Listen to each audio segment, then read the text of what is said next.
Bodhi says, I love how you can interact with everything in Bethesda games. It really brings everything to life similar to Larian. And Ali says, that's what's so amazing for the creation engine, and yet for some reason, certain people don't want to understand or know that that's what makes the creation engine so cool. Yeah, this goes back to every anti-Bethesda troll who will say things like, Bethesda needs to modernize. Bethesda needs to make their games like this company or that company or use this engine or that engine. And it's like the creation engine, the modding community, and everything. Bubbleoni is way deeper into the modding community than I am. Ali's into it more than I am. But I understand from the outside the fact that without the creation engine, you wouldn't have the power of the modding that exists. And that's part of what has made Bethesda such a massive success over the years, is how they allow people to come in and do all sorts of crazy stuff with the mods. And that's not possible without the creation engine. And so when you see people say things like, I wish they would, Bethesda needs to modernize and make a seamless game like CD Projekt Red did with Cyberpunk, you just fundamentally don't understand what Bethesda games are at that point. The reason they still use these sort of zone structures and loading screens is because all of these objects that you can go through here in a room that have been placed, and you can place the physics, the LODs, the draw calls, like all of that makes for something that is unique to Bethesda. It's not an open world seamless experience because they have kill myself here. They have a creation engine which allows them to have all of these replaceable items.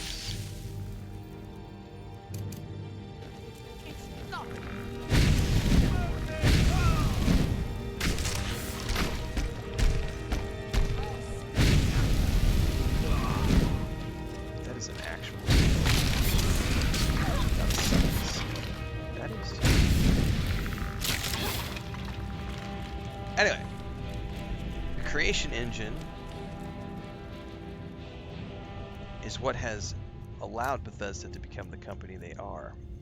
And we don't want them to change away from that because we love the creation engine for what it allows us to do in the games, even if we don't mod. Because if I'm going to build, like in Starfield or in this game, if I want to build a house and there are all these interactable objects that I can pick up and place, that's not possible if you do an open world seamless game like what Cyberpunk offers. Or insert any other open world seamless, zoneless RPG.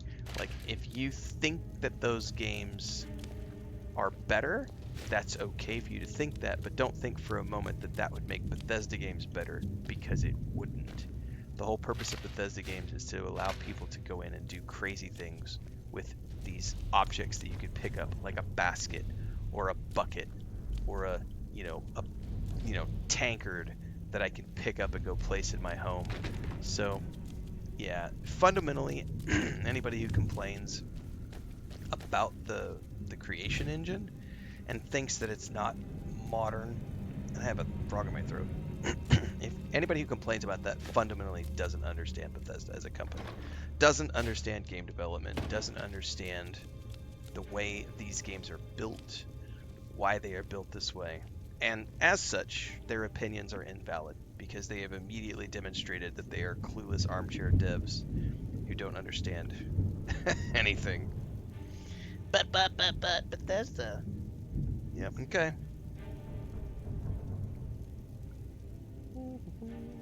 Creation engine. And obviously, as time goes on, the creation engine gets more and more powerful, and they will be able to do more things with it. And who knows, maybe one day it'll get to the point where the creation engine can actually do seamless with different types of loading and everything else. But for now, the engine works the way it works. It is what it is. I don't want Bethesda to change to be like Halo Studios or like CD Projekt Red or, insert other companies. I like my Bethesda games the way they are. They have a formula that I like. I don't want corn pops to suddenly taste like Frosted Flakes, right? I want my corn pops to taste like corn pops. I want Frosted Flakes to taste like Frosted Flakes. I want my Wheaties to taste like Wheaties. Fruit Loops to taste like Fruit Loops. Vanilla ice cream to taste like vanilla ice cream. Chocolate ice cream to taste like chocolate ice cream.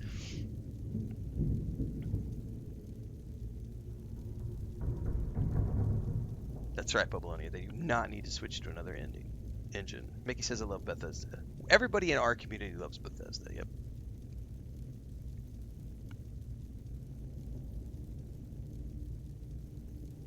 Yeah, it's persistent physics objects, exactly, Bubbleonia. And I think that's why if you've ever built, like, I know Ali has messed around with the Unity engine a lot.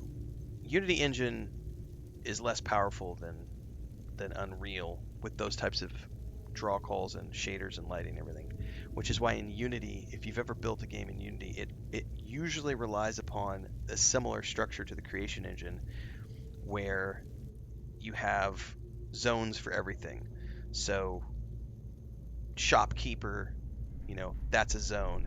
Town is a zone. Every building in that town will have its own zone structure. It's, you're zoning into that building.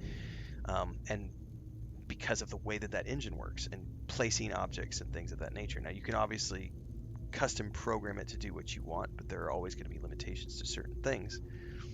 And that's great. It's like when you want to build a game, you kind of need to look at the landscape and say, what engine is going to be best for the type of game that I want to build? Because every engine has its pros and cons.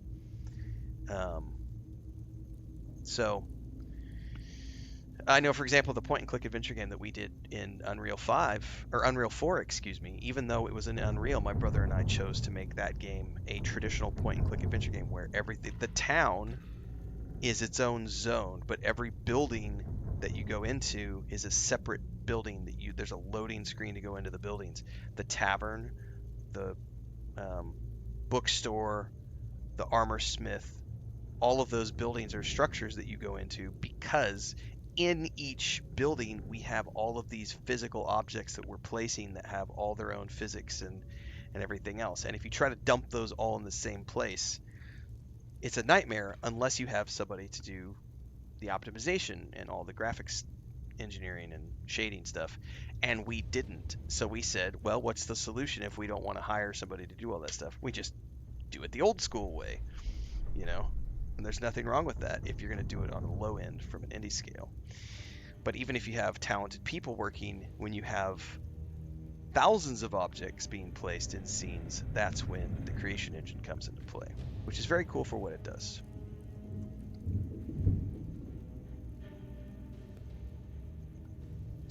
Yes, you can swap in and out things on Unity if you want. Anyway, creation engine is great. Anybody who doesn't understand it is just they are where they are in life because they don't understand it. That's the way to look at that. But creation engine bad. As I rant from my mom's basement and I've never actually developed a game in my life.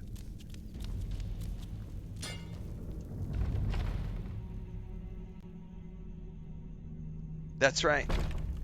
6 weeks later, I'm wrapping up my third playthrough. I'm not wrapping up this playthrough. We just started this playthrough. But yeah, 6 weeks after my first playthrough, I was like, I'm just going to try this game out over the holidays. And now I'm like, well, damn, let's go play a third playthrough of Skyrim in between all the other projects.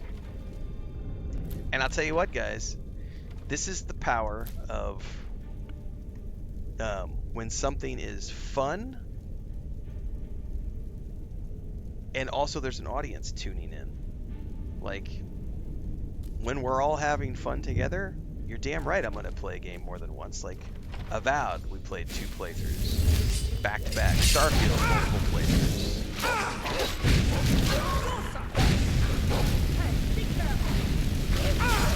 Any game where we're having fun and the audience is also having fun, yeah, it's going to get multiple playthroughs. Why wouldn't I? I'm getting paid to be here, traffic's good, everybody's having fun. That's what it's all about.